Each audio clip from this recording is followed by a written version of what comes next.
하나님 모든 감사와 찬송을 올려드립니다. 오늘 10월의 마지막 주일, 또 종교개혁 주일에 저희가 하나님으로부터 말씀을 받기를 원합니다. 인간이 섰지만 인간은 감춰주시고 오직 하나님의 말씀이 성령님 운행하심으로 전달될 수 있도록 인도하여 주시옵소서. 예수님 이름으로 기도합니다. 아멘. 오늘은 종교개혁 주일인데 마침 오늘 설교 제목이 예수님의 좋은 군사여서 정말 잘 맞는 그런 시간으로 인도함을 받았다라고 생각을 합니다. 마틴 루터를 비롯한 종교개혁가들은 예수님의 군사가 되기를 바라면서 5개의 오직, 이 오직이라는 거 아시죠? 오직, 그 오직이라는 그 5개, 그래서 라틴어로 five solas라는 것을 주장하게 됩니다. 그래서 이제 화면 잠깐 보시면 여러분은 주보 오늘 그 표지에 나와 있는 건데 이제 라틴어로 돼 있어서 이렇게 되는데 제가 조금 요거를 설명을 해드리면 먼저 이렇게 솔라가 가운데 있고 나머지 5개가 그 원을 그리고 있는 것이죠. 그래서 솔라 피데, 오직 믿음으로. 여러분, 우리의 신앙은 다른 것 아닙니다. 우리 행위가 아닌 오직 믿음으로 예수 그리스도를 믿음으로 말미암아 구원받는 줄 믿습니다. 그리고 솔라 그라치아, 그래서 오직 은혜로 이 믿게 된 것 다 하나님의 은혜이다.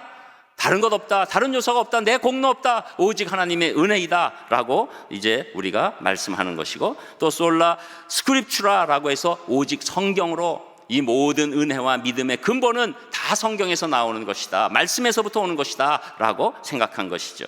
그리고 또 솔루스 크리스투스 해서 오직 그리스도로 우리의 이 모든 믿음, 우리의 모든 것 다 예수님의 십자가로부터 받은 것이라는 것을 고백하는 것입니다. 그리고 솔리데오 글로리아, 이 모든 것은 다 오직 하나님의 영광을 위하여, 오늘 이 예배도 오직 하나님의 영광을 위하여 드리는 줄 믿습니다. 그래서 우리가 흔히 개신교라고 하는데 이게 조금 요새 단어가 좀 이상하게 활용하는 사람들이 있어서 그렇지만 이 개혁하는 교회라는 의미예요. 이 5가지 five solas를 가지고 우리가 계속해서 개혁해가는 그런 그 공동체, 그 신앙 공동체를 우리가 개혁교회, 개신교라고 말하게 되고 우리가 그냥 보통 때 기독교라고 말하게 되는 것입니다. 자, 그런 마음 가운데서 오늘 사도 바울은 예수님의 좋은 군사에 대해서 말씀해 주는 것이죠.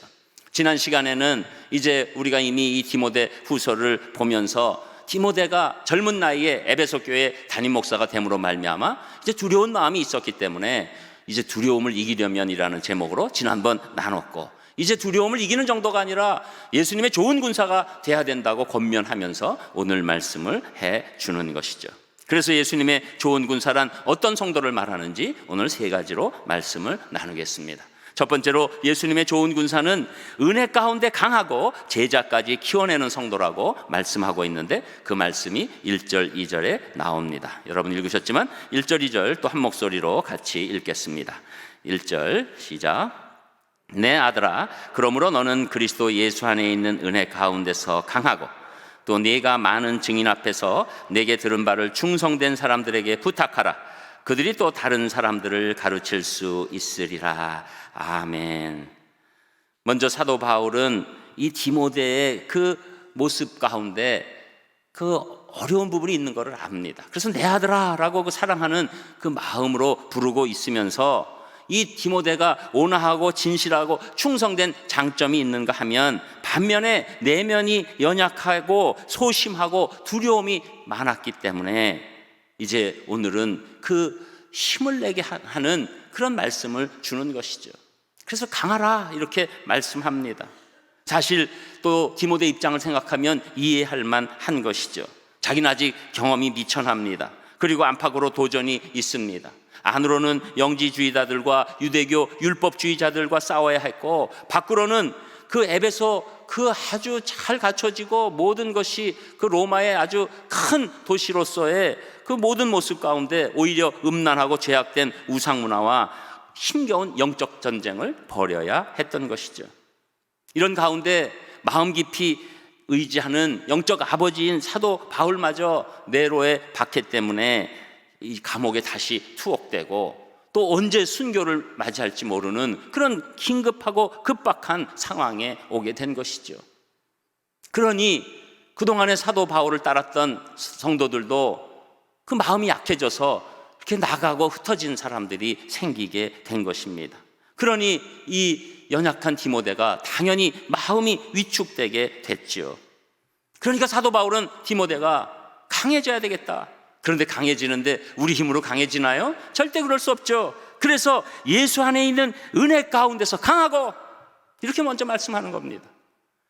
여러분, 사람들은 그냥 판단할 때 강하고 뭐 센 사람, 약하고 뭐 좀 이렇게 힘이 없는 사람 나눌지 몰라도 인간은 사실 다 따져보면 강한 사람 없습니다.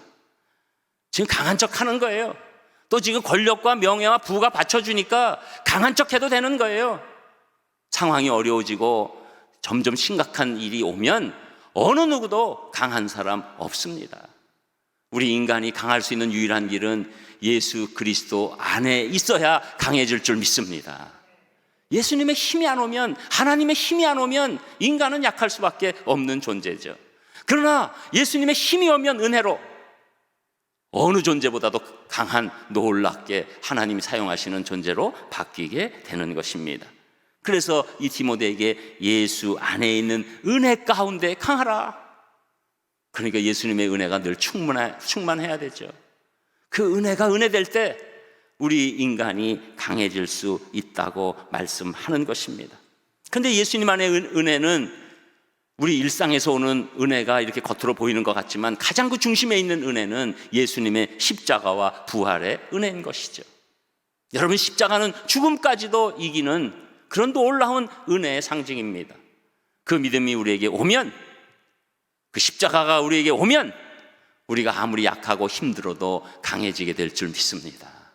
그래서 그것은 누구도 범접할 수 없는 그런 놀라운 일이 되는 거예요. 십자가가 나에게 은혜로 오면 나의 죄를 용서하시고 나를 사랑하신다는 것을 확신하게 되면서 우리의 심령이 사자같이 변하게 되는 것이죠. 그래서 이것은 영적인 놀라움입니다. 사람들이 해석할 수 없는 신비입니다. 그래서 이 신비한 이 상황이 예수 그리스도의 은혜 안에서 우리가 강해지면 더 이상 사람들의 인정이나 칭찬이나 심지어 험담이나 판단에 얽매이지 않고 자유하게 되는 것이죠. 그리고 성도들을 사랑하고 섬기지만 그 소신이 없어지지 않습니다. 그 신앙의 줄기가 없어지지 않습니다. 또 내적 확신이 옵니다. 또 혹 이 땅의 것을 잃지는 않을까 하는 그 안절부절 못함이 사라지고 마는 것이죠. 그리고 사람 앞에 비굴하지 않습니다. 그리고 그렇기 때문에 그 영혼을 알기 때문에 또 사람 앞에 교만하지 않습니다. 여러분, 우리가 잘 예수님의 힘이 안에서 움직이는 증거가 뭡니까? 사람 안에서 한편으로 비굴하지 않고 또 한편으로 교만하지 않는 거예요. 그런데 이 은혜 가운데서 강하지 않으면 인간은 둘 중에 하나로 가는 겁니다. 사람 앞에서 비굴해지거나 사람 앞에서 조금 뭐가 잘 돌아가면 교만한 그런 모습을 보이게 되는 것이죠. 예수님을 사랑하기 때문에 마음속에 늘 잔잔한 기쁨이 있고 주님을 위해 끊임없이 헌신하고 희생하고자 하는 열정과 힘이 그 강한 가운데 나오게 되는 것이죠. 사도 바울은 이러한 상태를 은혜 가운데 강하다고 지금 표현하는 것입니다. 저는 우리 사랑하는 성도님들, 은혜 가운데 강하시기를 주님의 이름으로 축복합니다. 그 내 힘으로 강하는 거 아니고 하나님의 은혜, 예수님의 은혜 가운데서 강해지는 것이죠. 그러면서 2절에서 뭐라고 또 말씀합니까? 또 내가 많은 증인 앞에서 내게 들은 말을 충성된 사람들에게 부탁하라.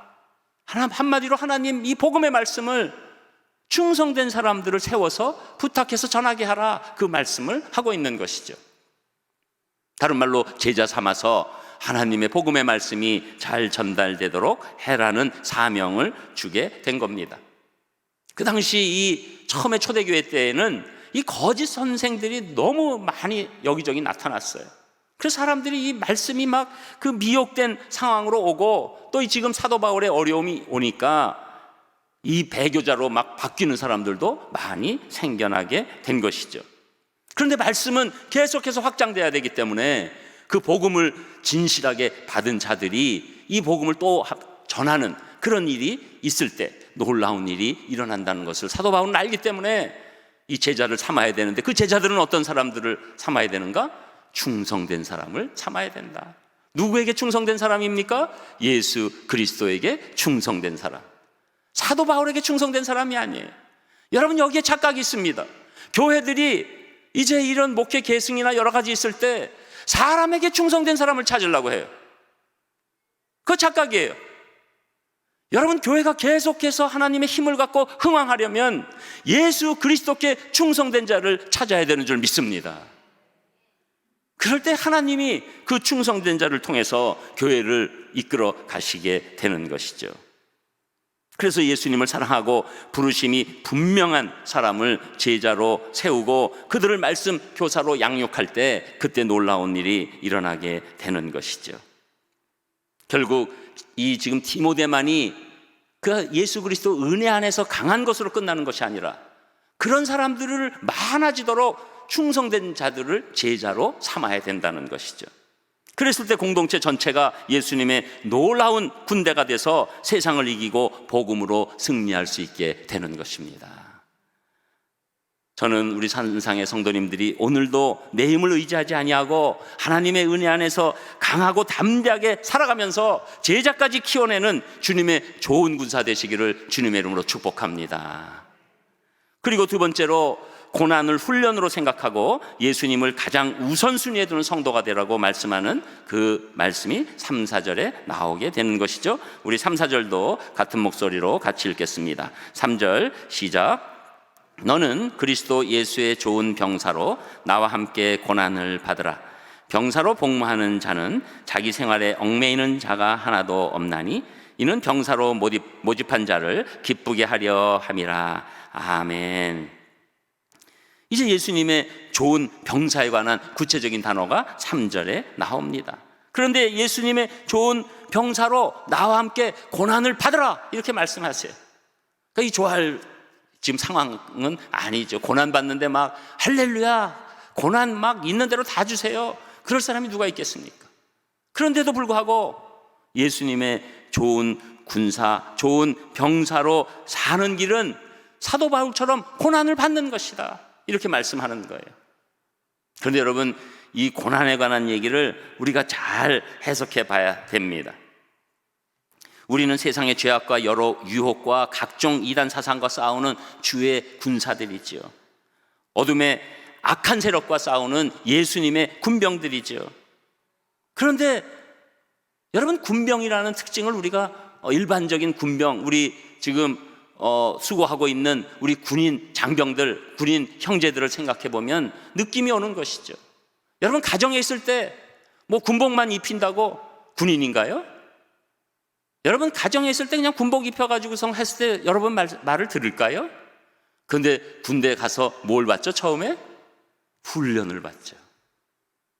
날벼락입니다. 이게 남자 입장에서 그냥 집에서 그냥 막 편안히 있고 그냥 양말 그냥 꼬깃꼬깃한 거 버리면 엄마가 알아서 펴가지고 다 빨아주고 다 하는데 느닷없이 머리도 자르고 군복 입고 거기서 막 이런 훈련 저런 훈련 받을 때 얼마나 힘이 들겠습니까? 그런데 군대 입장에서는 훈련 안 시키고 옷만 입히고 나가서 싸우라고 그래서 싸울 수 있나요? 절대 싸울 수 없죠. 여러분, 우리 인생에서 하나님이 우리에게 고난을 허락하시는 것은 여러분이 예수님의 좋은 군사가 되게 하시기 위해서 훈련하시는 줄 믿습니다. 그러니까 여러분, 우리 이 진정한 크리스찬들은 고난을 그냥 고난이라고 생각하는 게 아니에요. 고난을 훈련이라고 생각하는 겁니다. 여러분, 고난을 훈련으로 생각하는 그 훈련병은 고난이 있을 때 거기에 굴하지 않아요. 왜냐하면 이 훈련을 끝나면 내가 합당한 군인으로서의 살아갈 수 있다는 자신감이 생기는 거예요. 여러분, 훈련을 받는 것은 우리가 오히려 그 군인으로서의 자신감이 생기게 하는 겁니다. 우리가 하나님의 군사로서 인생의 고난을 받는 것은 오히려 하나님의 군사가 되어가는 과정이라는 것을 믿는 거예요. 여러분, 요새 뭐 강철 부대라고 나오잖아요. 그래서 이렇게 탁 막 벗고 해서 막 근육 이렇게 나오고 그러면 그냥 좋아 보이잖아요. 그런데 그런 게 뭐 그냥 된 건가요? 여러분, 강철 부대의 배후에는 뭐가 있습니까? 강철 훈련이 있습니다. 그래도 고난을 싫어하시면 난 그냥 약한 부대 될래요, 이러신 분이 있을 수도 있겠죠. 그러나 하나님께서 여러분의 모든 사정과 인생을 주장하셔서 하나님에게 가장 합당한 군사가 되기 위해서 여러분을 고난 가운데 훈련시키시는 줄 믿습니다. 걱정하지 마세요. 여러분 원래 몸이 약한 분도 있고 강한 분도 있고, 정신이 강한 분도 있고 정신이 약한 분도 있고, 가만히 있어도 근육이 뿔뚝뿔뚝 튀어나온 사람이 있고, 맨날 헬스클럽 가도 근육 안 나오는 사람이 있어요. 하나님 맞춤 훈련을 시켜주시는 줄 믿습니다. 그런데 그것이 우리 인생의 고난이에요. 인생의 고난이에요. 결국 우리가 훈련을 받고 하나님께서 허락하신 고난을 이해하기 시작하는 것이죠. 그래서 인생을 뒤돌아보면 내가 그때 그 하나님의 훈련이 있기 때문에 지금 내가 나 된 것이다, 그렇게 깨닫게 되는 거예요. 그래서 사도 바울은 그것을 알기 때문에 고난을 받으라, 그렇게 그냥 막 거칠 것 없이 지금 얘기하고 있는 것입니다. 그래서 우리 성도님들은 고난 가운데 있을 때 그것을 그냥 팔자다, 뭐 운명이다, 뭐 환경이 나빠다, 잘못 걸렸다, 이렇게 생각하시면 안 되는 거죠. 하나님이 나를 훈련시키셔서 정금같이 나오게 인도하시는구나, 그렇게 믿는 거예요. 그래서 이 고난이 훈련인 줄 알고 나를 예수님의 좋은 군사로 빚으시는 그 하나님의 섭리를 바라보고 고난 뒤에 계신 그 은혜를 바라보면서 나아갈 때 놀라운 군사가 되는 것이죠. 왜냐하면 훈련은 꼭 끝이 있습니다. 여러분, 군대가 또 문제가 계속 훈련만 하면 안 됩니다. 훈련은 끝이 있는 거예요. 그리고 훈련 뒤에는 승리가 따라오게 돼 있는 것이죠. 여러분, 이것이 우리 크리스찬의 인생이에요. 저는 지금 고난을 겪고 계신 분들에게 위로의 말씀을 전하면서 동시에 여러분, 이 고난을 하나님이 직접 하시는 개별 훈련이라고 믿으셔서 인내하시고 승리하시기를 주님의 이름으로 축복합니다. 그 힘으로 우리가 나가는데 그 과정을 4절에 말씀하는 것이죠. 병사로 복무하는 자는 자기 생활에 얽매이는 자가 하나도 없다, 이 말씀하는 거예요. 여러분, 군대에 갔을 때 제일 중요한 게 뭡니까? 상사의 명령입니다. 군인은 명령을 지키면 살고 지키지 않으면 죽습니다. 이건 철저합니다. 그 전쟁 중에는 상사가 명령 지키지 않으면 바로 사살할 수 있는 권한을 갖고 있어요. 왜냐하면 적이 돼버리면 큰일 나니까. 여러분, 이 군인이 됐을 때 자기 사적인 생활을 우선으로 하게 되면 그 군대는 완전히 오합지졸 군대가 되는 것이죠.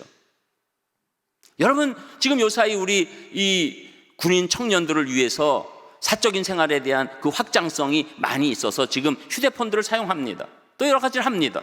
그런데 그게 지나쳐서 군대인지 집인지 모르게 만들면 그 군대는 끝난 겁니다. 여러분, 우리가 예수 그리스도께서 우리의 최고 사령관이 되셨을 때 우리가 멋대로 우선순위를 정하고 멋대로 살게 되면 예수님의 군대는 전혀 힘이 없는 군대가 돼버리는 것이고 사단의 그 공격에 그대로 쓰러질 수밖에 없는 것이죠. 여러분, 물론 군인에게 당연히 취미생활도 중요합니다. 또 다른 생활도, 가족 간의 관계 다 중요합니다. 여러분, 우리 모든 생활 가운데 다 중요합니다. 그런데 이것이 어느 것은 해야 되고 어느 것은 할 수 없을 때 그 충돌 상황이 있으면 누구의 명령을 따라야 되는 것이 우리가 예수님의 좋은 군사가 된 것입니까? 예수님의 명령을 따르는 것입니다. 그게 우리가 예수님의 군사로서 살아가는 의미가 되는 것이죠. 이처럼 예수 그리스도의 좋은 군사는 총사령관 대신 예수님의 명령에 절대적으로 순종하는 자를 말하고 있는 것이죠. 여러분, 오늘 설교 후에 우리가 찬양할 때 이 찬양의 이 모든 곡을 지은 사람은 마틴 루터입니다. 마틴 루터는 늘 이 종교개혁가로서 예수님이 내 최고 사령관이시지 하는 마음으로 그것을 작사하고 곡을 붙인 것이죠. 오늘 찬양할 때 여러분이 그 마음에 확 오셨으면 좋겠어요. 그래서 그런 마음으로 우리가 나아가는 동시에 또 4절 뒷분에 보면 이는 병사로 모집한 자를 기쁘게 하려 함이라. 병사의 목적이 있는 거예요. 이 최고 사령관을 기쁘게 하는 거예요. 국가와 민족을 기쁘게 하는 거예요. 우리는 누구를 기쁘게 하는 겁니까? 예수님을 최고 사령관으로 삼아 하나님을 기쁘게 해드리는 거예요. 이 인생의 영적 전쟁에서 승리함으로 말미암아, 좋은 군사가 됨으로 말미암아 하나님께 영광 돌리고 하나님만이 기쁨 되도록 살아가게 하는 것입니다.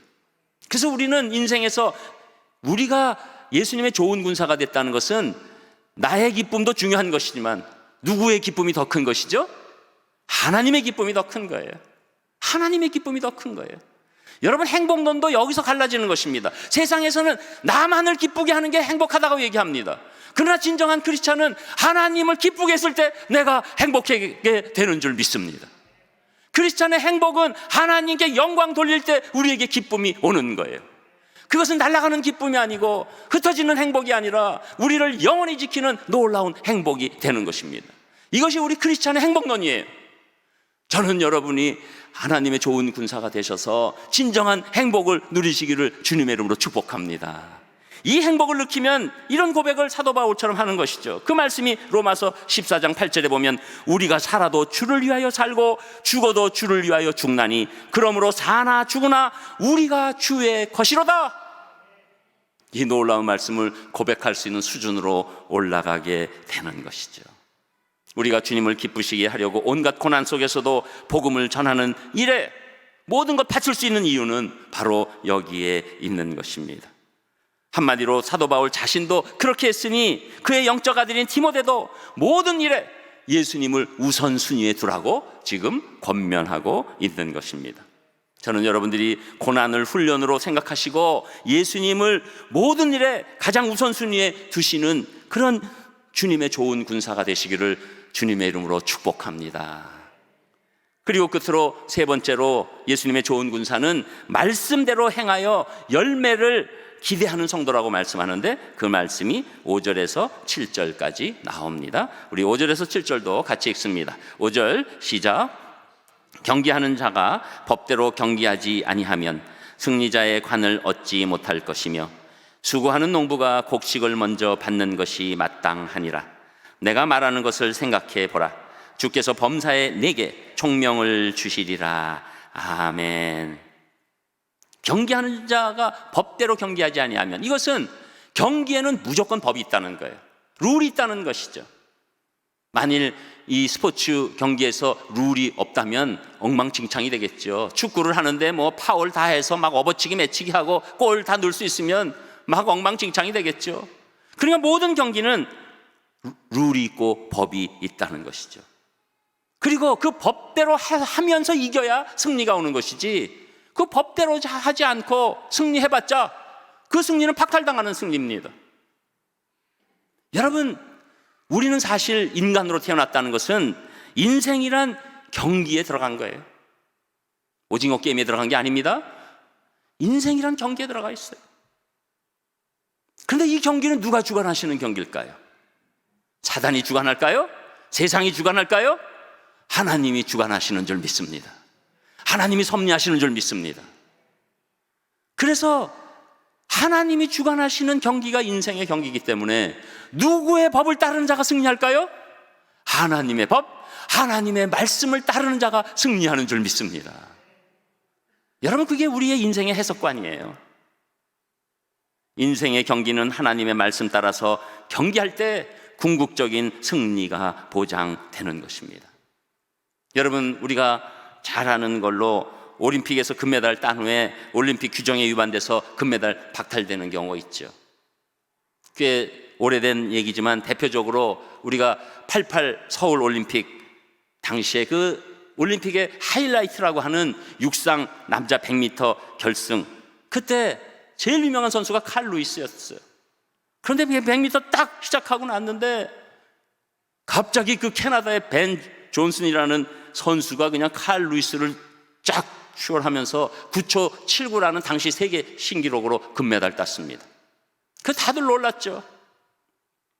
근데 나중에 이 모든 것들을 조사해 보니까 이 벤 존슨이 결국 이 금지 약물인 아나볼릭 스테로이드라는 약물을 취하고 있어서 이 금지 약물을 먹었다는 게 밝혀지고 금메달이 박탈돼서 칼 루이스에게 가고 그리고 이 사람 선수 자격박탈까지 되고 수년 지난 다음에 한참 잘못됐다고 얘기하고 겨우 회복되면서 그 이후에 자기 인생이 도저히 이렇게 돼서는 안 된다고 생각하고 금지 약물 복용하면 안 된다는 캠페인을 벌이는 사람으로 바뀌었던 것이죠. 여러분, 인생도 똑같습니다. 지금 뭐 좀 갖고 있다, 뭐 권력이 조금 있다, 뭐가 자기 간에 잘 나간다, 소용없어요. 이 경기 끝날 것도 없어요. 중간에서 하나님 법대로 경기하지 않기 때문에 자기 간엔 복인 줄 알았는데 화로 바뀌는 것입니다. 그러나 진정하게 하나님 말씀 따라서 힘들어도 어려워도 또박또박 한 걸음 한 걸음 걸어갈 때 하나님께서 우리에게 승리를 보장해 주시고, 언뜻 보면 패배 같은 그런 인생인 것 같아도 나중에는 승리자로 우뚝 서게 되는 줄 믿습니다. 여러분, 우리가 이 원리를 꼭 하셔야 돼요. 꼭 하셔야 돼요. 하나님의 말씀대로 사는 게 손해가 아닙니다. 여러분에게 궁극적인 이익을 주시려고 하나님께서 법대로 경기하라고 말씀해 주시는 거예요. 하나님 말씀대로 해가지고 이런 세상에 어떻게 살아? 맨날 손해만 보고 사나? 그렇지 않습니다. 하나님이 인도하시는 길은 우리에게 화가 아니라 복으로 인도하시는 줄 믿습니다. 그래서 세상은 하나님의 말씀이 인생에 도움이 전혀 안 된다고 생각하기 쉬우나 믿음이 있는 사람만이 하나님의 말씀이 내 인생에 등불됩니다, 그렇게 고백하게 되는 것이죠. 그러면서 6절에서 농부가 수고할 때 열매를 수고한 농부가 먼저 받는다고 말씀해 주십니다. 여러분, 좋은 군사는 이 하나님께서 주신 좋은 열매가 있다, 상급이 있다는 것을 기대하면서 이 어려움을 잘 헤쳐나가는 것입니다. 여러분, 우리에게 이 소망 없으면 무슨 힘으로 또 나가겠어요? 우리가 아주 엄청난 고차원적인 존재가 아니잖아요. 물론 더 고차원적인 존재가 돼서 열매가 없어도 저는 괜찮습니다라면 더 좋지만, 우리 인생을 가만히 들여다보면 중간중간 하나님이 열매를 공급하지 않으시면 실망하고 낭망하고 쓰러져요. 그래서 중간중간 하나님께서 열매를 공급해 주시고 궁극적인 열매를 천국으로 인도하시는 것입니다. 그래서 그 열매가 있는 거예요. 그래서 이 농부처럼 수고하지만 그 열매를 기대하면서 그 시간을 잘 인내하도록 하는 것이죠. 신앙의 길은 단순한 고난과 희생의 길만이 아닙니다. 중간중간 하나님이 우리에게 역사하시는 은혜와 복이 있습니다. 놀랍게 응답하시는 그 길이 있습니다. 거기서 다시 힘을 내는 거예요. 그래서 그 가운데 하나님이 하나님이십니다. 제 이 군사로서 저는 그냥 이렇게 사는 것만 해도 제가 받을 복을 다 받는 것인데 왜 저에게 이런 것들을 중간중간 훈장도 주시고 상급도 주시고 열매도 주십니까? 그런 고백 가운데 기쁨과 감사함으로 살아나가는 것이죠. 그래서 디모데전서 4장 8절에 보면 육체의 연습은 약간의 유익이 있으나 경건은 범사에 유익하니 금생과 내생의 약속이 있느니라. 내세는 당연하지요. 예수 그리스도를 믿으면 우리는 천국의 가장 큰, 이 온 우주보다 더 큰 천국의 열매를 받을 줄 믿습니다. 그런데 동시에 금생에도 열매가 있다는 거예요. 금생에도 약속이 있다는 거예요. 우리 인생에서도 하나님이 중간중간 복과 열매로 우리에게 다시 기운을 내셔서 좋은 군사로서 힘을 내고 살 수 있도록 인도해 주신다는 것입니다. 여러분, 그런데 이게 딱 얘기하면 이 젊은 인생에서는 아직 인생 경험이 없어서 몰라요. 그런데 사도 바울은 다 아니까 7절에서 내가 말하는 것을 앞으로도 계속 생각해보라, 이 얘기예요. 미래에 대한 완료형이에요. 생각해보라, 계속. 주께서 범사에 내게 총명을 주시리라. 이건 뭐냐면 이 영적 해석이 온다는 거예요. 인생을 살면 살수록 내가 하나님의 말씀을 따라서 좋은 군사로 사니까 중간중간 붙여주시는 복이 있구나, 열매가 있구나. 여러분, 이것이 모아질 때 교회도 그 놀라운 영적 열매가 보이기 시작하는 거예요. 집단적으로, 공동체적으로. 그리고 내 개인에게 온 것이 이제 점점 퍼져나가면서 놀라운 열매들을 같이 따는 그런 공동체가 되니까 그 군대가 얼마나 강력한 군대가 되겠습니까? 여러분, 우리는 그냥 주일날 와서 예배드리고 가벼운 것 같죠. 그러나 하나님께서 여러분을 직접 훈련하시면서 또 좋은 열매를 주시고 응답하시면서 우리 산상의 군대를 가장 강력한 군대로 만들어주시는 줄 믿습니다. 여러분, 우리 아무것도 아닌 공동체 같죠? 뭐 그냥 이렇게 해서 이렇게 왔다 갔다 하고 그냥 안녕 뭐 이렇게 하는 것 같죠? 여러분, 우리 산상의 공동체가 저는 이미 하나님께서 원하시는 아주 높은 수준은 안 왔어도 꽤 괜찮은 강력한 공동체로 강력한 군대가 된 줄 믿습니다. 그 믿음 여러분 지키셔야 돼요. 그래서 우리가 이 말씀대로 행해서 열매를 기도하는 그런 좋은 군사가 될 때 하나님께서 기뻐하실 줄 믿습니다. 저는 여러분들이 하나님 말씀대로 사시면서 하나님의 주실 응답과 열매와 복을 기대하시면서 주님의 좋은 군사가 되시기를 주님의 이름으로 축복합니다. 기도하겠습니다. 하나님 감사합니다. 주님께서 오늘 사도 바울을 통해서 디모데에게 주시는 말씀으로 우리가 진정한 예수님의 좋은 군사가 되는 그 길을 안내해 주셨사오니 저희들 그렇게 살 수 있도록 함께하여 주시옵소서. 모든 것 감사드리며 예수님 이름으로 기도합니다. 아멘.